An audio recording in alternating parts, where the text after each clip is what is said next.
Hey there, cats and kitties. I am the Blues Man, Johnny Blues, and with this video, I'm discussing my thoughts on episode 2 of the anime series Sakura Quest. And it's kind of funny, whereas I didn't enjoy to the fullest extent the first episode of this series, I actually really kind of fell in love with it with this episode. Everything everyone was describing in the aftermath of the first episode of this series, that it was charming, it was heartwarming, it had these intriguing aspects about building up this former tourist trap town and seeing how that was going to be an uphill battle, and our main character Koharu was there reluctantly and all this stuff. That all kind of passed over my head in the first episode. I mean, it made me chuckle a few times, and I did find some of it entertaining, but by and large, I wasn't wholly impressed with it, if I'm blatantly honest. And I'm watching this episode, and like those more comical moments that stood out to me in the first episode, it felt like the whole episode of this second one, it felt like that from beginning to end. I was thoroughly entertained, and I was really feeling engaged with Koharu's plight, and she's inadvertently backed into a corner yet again with Ushimatsu's miscommunicative problems, one after the other. First he wants the pinup actress from his teenage years, and she's long dead, and now he wanted 100 boxes of cookies or whatever it was, and they inadvertently ordered 1,000, and so this is now Koharu's new sort of problem, new task as the queen.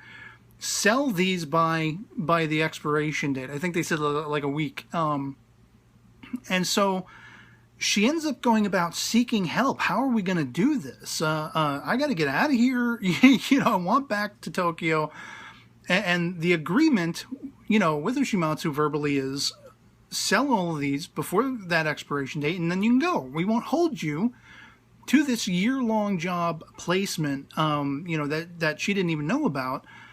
We'll let you go scot-free. You'll earn your freedom, in a sense. And so she's like going around, and with Shiori's help, she meets a sort of computer programmer blogger who can help set up a website. And the idea is to advertise these little chupacabra cookies and everything. And they're kind of freaky looking, kind of ugly. But apparently they're tasty.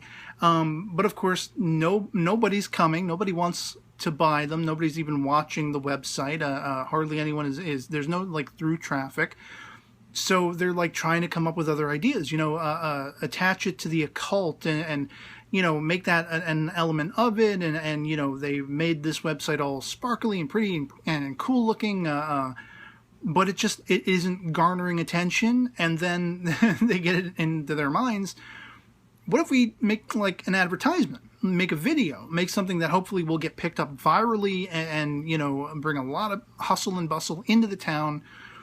And their filming of this is actually pretty funny. It's Maki, the best girl, as I put it, from the first episode, who comes up with this. We find out she was actually a sort of background actress. And so she dons the costume that Ushimatsu did in the first episode of the Chupacabra.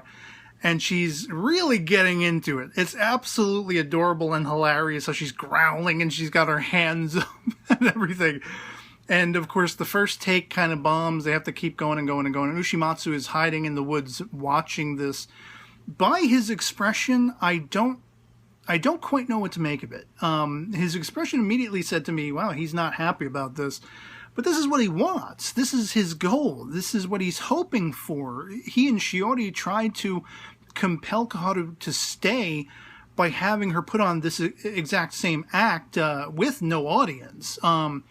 But the impetus to try to create this advertisement for an audience, it's propelled her. Her motivation is to get out of Dodge, get out of this town ASAP.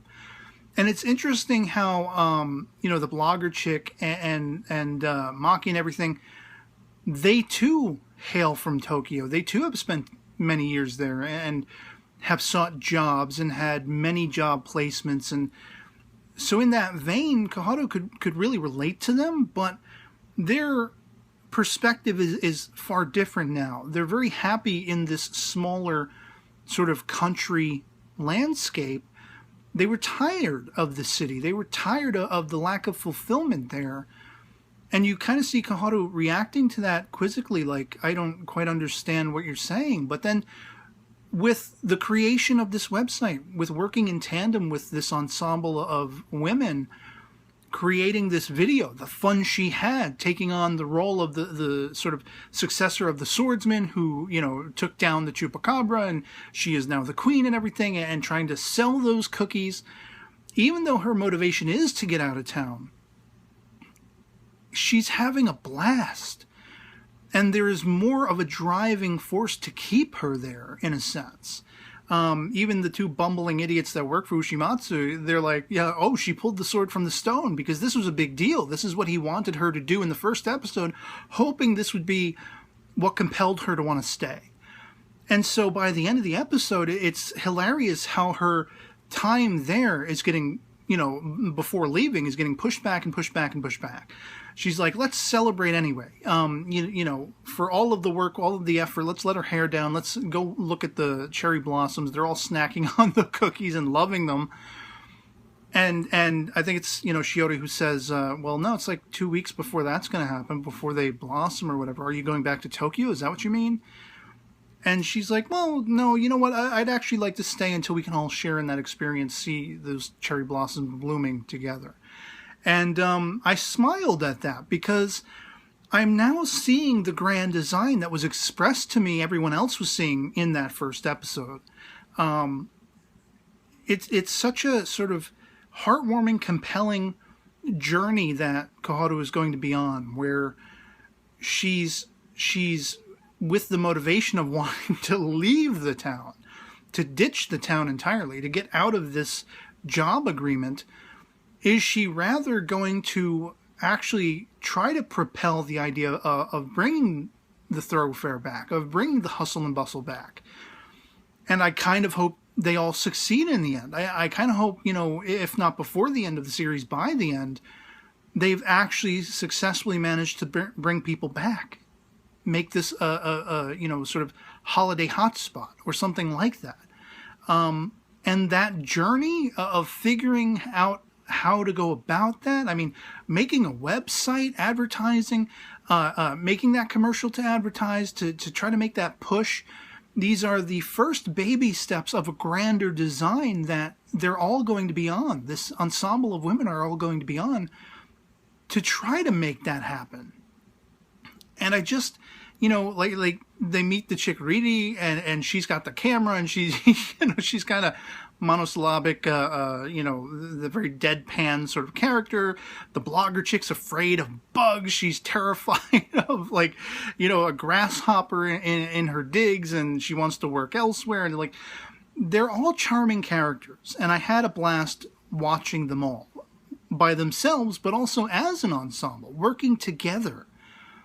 And I just really, really enjoyed the end game of this entire episode. From beginning to end, those standout comedic and entertaining moments from the first episode, it lasted the entire length of this one. Now, with all of that said, I'm still not going to promise that I'm going to be covering this in episodic reviews. It'll depend after every episode, probably, you know, pinioned on the next, the third episode. If I decide to still review it, I'll be back. But for the time being, I'm feeling like this might be a series that would be better experienced just watching it for myself. I have a whole host, you know, like 2 episodes almost every day of the week, 4 on Fridays that I'm going to be watching, and only so far 3 or 4 that I'm going to be reviewing definitely. And so it's up in the air yet as far as whether I'm going to do that. But I just had to come back on. I did not want to leave it with my first impressions video where I was very negative. I was very unimpressed. I wanted to come back on and share how much I enjoyed this second episode. I finally found what everyone was talking about they had in the first episode. The entertainment, the satisfaction, the charming quality of it. I feel all of that now, and I wanted to, at least, if this turns out to be my last video talking about it, I at least wanted to leave it on a positive note, because that's how I feel after watching the second episode. I was very much more impressed with it. I was very much more drawn into it. I was very much more entertained by it, and it actually endeared me much more than the first episode. And so I will at the very least, be watching this all the way to its conclusion, most probably. And we'll see as far as the reviews goes. But I actually really enjoyed this episode, and it has now propelled me to want to stick with it. So I'd love to hear from you guys in the comments below. Have you put me in my place? Are you happy that I found that I actually do really enjoy this series? Love it or hate it, anything goes in the comments below. What did you think personally of this episode? Did you find it as enjoyable? Could you take it or leave it? Anything goes. Just love having that conversation. And so yeah, otherwise that'll be pretty much it for me on this. Hope this video finds you well, and I'll catch y'all later. Peace.